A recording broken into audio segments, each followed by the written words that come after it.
الحمد للہ رب العالمین والصلاة والسلام علی سید المرسلین اما بعد فاعوذ باللہ من الشیطان الرجیم بسم اللہ الرحمن الرحیم الصلاة والسلام علیک یا رسول اللہ وعلی آلک واصحابک یا حبیب اللہ الصلاة والسلام علیک یا نبی اللہ وعلی آلک واصحابک یا نور اللہ۔ میٹھے میٹھے اسلامی بھائیوں اور مدنی چینل کے ناظرین، سلسلہ ہے ایک قصہ ہے قرآن سے۔ قرآن ہے میرا رہنما، قرآن شفا ہے، نور ہے قرآن، جلا دل کی میرا قرآن، رضا رب کی میرا قرآن، قرآن قرآن۔ آج کون سا قصہ آپ کو سنانا ہے؟ سبحان اللہ، قرآن مجید میں جا بجا بڑے ہی انوکھے، بڑے ہی پیارے اور بڑے ہی نرالے قصے ہیں، مگر آج جو قصہ ہے وہ واقعی بڑا نرالا ہے، کیونکہ اس کا ٹاپک ہی بڑا ہی انوکھا ہے، اور وہ ہے ایک تاریخی مناظرہ۔ جی ہاں، قرآن مجید میں ایک عظیم مناظرے کا ذکر ہے، عظیم مناظرے کی داستان ہے۔ وہ کیا ہے؟ آئیے سنتے ہیں۔ یہ نمرود اور حضرت ابراہیم خلیل اللہ علیہ نبینا علیہ الصلوۃ والسلام کے درمیان ہونے والا مناظرہ ہے، اور اس کی پوری رویداد، اس کی پوری یوں سمجھے داستان جو ہے قرآن مجید میں موجود ہے۔ نمرود کون تھا؟ نمرود بڑے تن تنے کا بادشاہ تھا، اس کا بڑا جس کو کہیں کہ نام اور دبدبا تھا، اور سب سے پہلے اس نے اپنے سر پر تاج شاہی رکھا اور خدائی کا دعویٰ کیا۔ یہ وہ شخص تھا جس کی اصل ہی میں خرابی تھی، اور نمرود جو ہے وہ بہت بڑا بادشاہ بنا۔ مشہور یہ ہے کہ پوری دنیا کی بادشاہی صرف 4 ہی شخصوں کو ملی، جن میں سے 2 مومن تھے اور 2 کافر، حضرت سلیمان علیہ نبینا علیہ الصلوۃ والسلام اور حضرت ذوالقرنین رضی اللہ تعالیٰ عنہ۔ ان کو بادشاہت ملی، یہ دونوں صاحب ایمان تھے، اور نمرود اور بخت نصر یہ دونوں غیر مسلم تھے، اور ان کو بھی پوری دنیا کی، جی ہاں آل اراؤنڈ دا ورلڈ، ساری دنیا کی انہیں بادشاہی ملی۔ نمرود نے اپنی سلطنت بھر میں یہ قانون نافذ کر دیا تھا کہ اس نے خوراک کے تمام ذخیرے کو، تمام چیزوں کو اکٹھا کر لیا، اپنی تحویل میں لے لیا تھا۔ یہ صرف انہی لوگوں کو خوراک کا سامان دیا کرتا تھا جو لوگ اس کی خدائی کو تسلیم کرتے تھے۔ جب حضرت ابراہیم علیہ الصلوۃ والسلام اس کے دربار میں غلہ لینے کے لیے تشریف لے گئے تو اس بدبخت نے کہا کہ پہلے تم مجھ کو اپنا خدا تسلیم کرو، تبھی میں تم کو غلہ دوں گا۔ حضرت ابراہیم علیہ الصلوۃ والسلام نے بھرے دربار میں اعلان کر دیا کہ تو جھوٹا ہے اور میں صرف ایک خدا کا ماننے والا ہوں جو وحدہ لا شریک ہے۔ یہ سن کر نمرود آپے سے باہر ہو گیا، اور اس نے کہا کہ میں آپ کو ایک دانہ بھی نہیں دوں گا، اور آپ کو دربار سے باہر نکال دیا۔ اور آپ کے چند جو متبعین تھے، آپ کے چاہنے والے تھے حضرت ابراہیم کے، جو مومن تھے، اب وہ بھوک کی شدت سے پریشان ہو گئے، دانے دانے کو گویا ترس گئے۔ اس وقت آپ ایک تھیلا لے کر ٹیلے کے پاس تشریف لے گئے، یعنی ایک پہاڑ کے پاس تشریف لے گئے جو ریت کا پہاڑ تھا، ریت کا ٹیلا تھا۔ اب آپ نے تھیلے میں وہ ریت بھری اور اللہ تبارک و تعالیٰ سے دعا مانگی، تو وہ ریت آٹا بن گئی، اور آپ نے اپنے متبعین کو، اپنے چاہنے والوں کو اس آٹے کے ذریعے کھانا کھلایا، خود بھی کھایا۔ پھر نمرود کی دشمنی اس حد تک بڑھ گئی کہ اس نے آپ کو آگ میں ڈلوا دیا، مگر وہ آگ آپ پر گلزار بن گئی، اور آپ سلامتی کے ساتھ اس آگ سے باہر نکل آئے، اور علل اعلان نمرود کو جھوٹا کہہ کر خدائے وحدہ لا شریک کی توحید کا چرچا کرنے لگے۔ نمرود نے آپ کے کلمہ حق سے تنگ آ کر ایک دن آپ کو اپنے دربار میں بلایا، اور آپ سے حسب ذیل اب جو میں بیان کرنے جا رہا ہوں یہ مکالمہ بصورت مناظرہ شروع کر دیا۔ نمرود کہتا ہے، اے ابراہیم بتاؤ تمہارا رب کون ہے جس کی عبادت کی تم لوگوں کو دعوت دے رہے ہو؟ حضرت ابراہیم نے جواب دیا، اے نمرود میرا رب وہی ہے جو لوگوں کو جلاتا اور مارتا ہے، یعنی زندہ کرتا ہے اور مارتا ہے۔ نمرود کہتا ہے، یہ تو میں بھی کر سکتا ہوں۔ چنانچہ اس وقت اس نے 2 قیدیوں کو جیل خانے سے دربار میں بلایا۔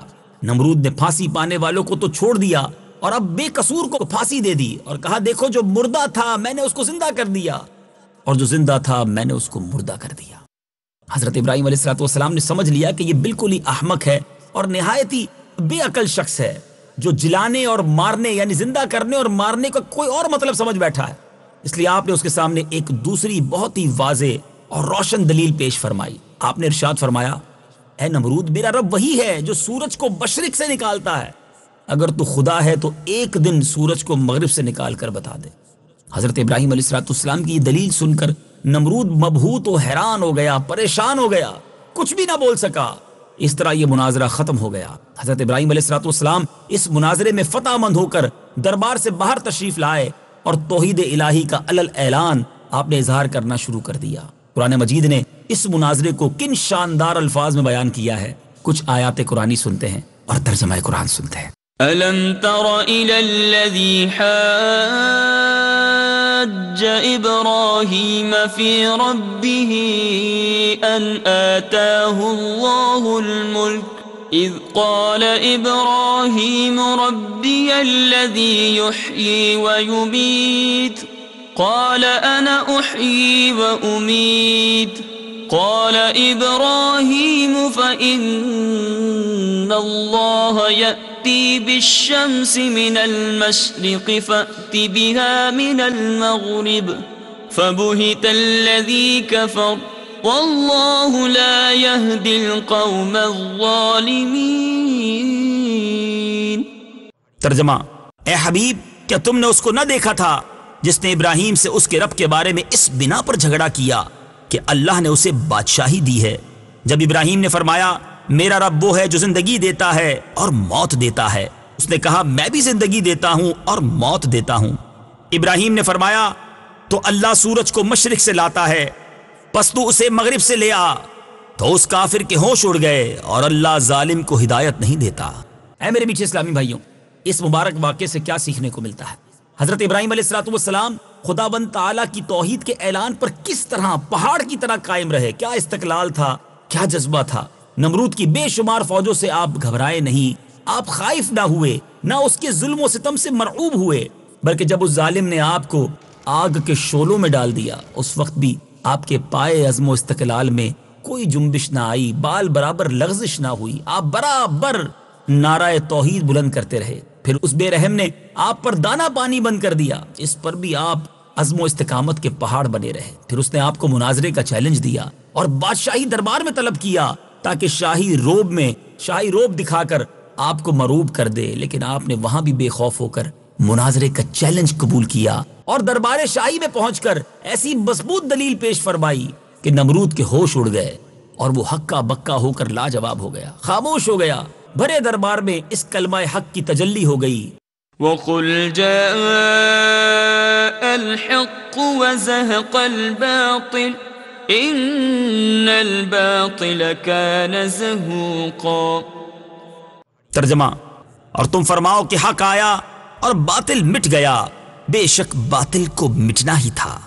بالآخر حضرت ابراہیم علیہ السلام کی صداقت و حقانیت کا پرچم سر بلند ہو گیا اور نمرود ایک مچھر جیسی حقیر مخلوق سے، جی ہاں میٹھے اسلامی بھائیوں، یہ تاریخی حقیقت ہے کہ ساری دنیا پر حکومت کرنے والا، اپنے آپ کو خدا کہنے والا، اس کی موت کیسے ہوئی؟ مچھر جیسی حقیر مخلوق سے ہلاک کر دیا گیا۔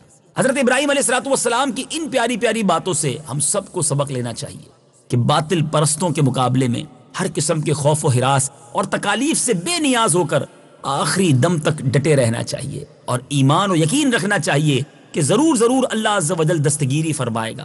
بالآخر باطل پرستوں کے مقابلے میں ہم ہی فتح مند ہوں گے اور اللہ تبارک و تعالیٰ اپنے کلمہ گو اپنے بندوں کو ضرور سرفراز فرمائے گا۔ یہ ایمان اور عقیدہ مضبوطی کے ساتھ رکھنا چاہیے کہ اللہ تعالیٰ ایمان والوں کو غیب سے روزی کا سامان دیتا ہے، کیونکہ ظالم نمرود نے جب حضرت ابراہیم علیہ السلام کو غلہ دینا بند کر دیا، آپ دیکھیں نا، ریت آٹا بن گئی، اللہ نے کیسا انتظام فرما دیا۔ سبحان اللہ، ذرا غور کیجئے، قرآن میں رب فرماتا ہے ان اللہ هو الرزاق ذو القوة المتین۔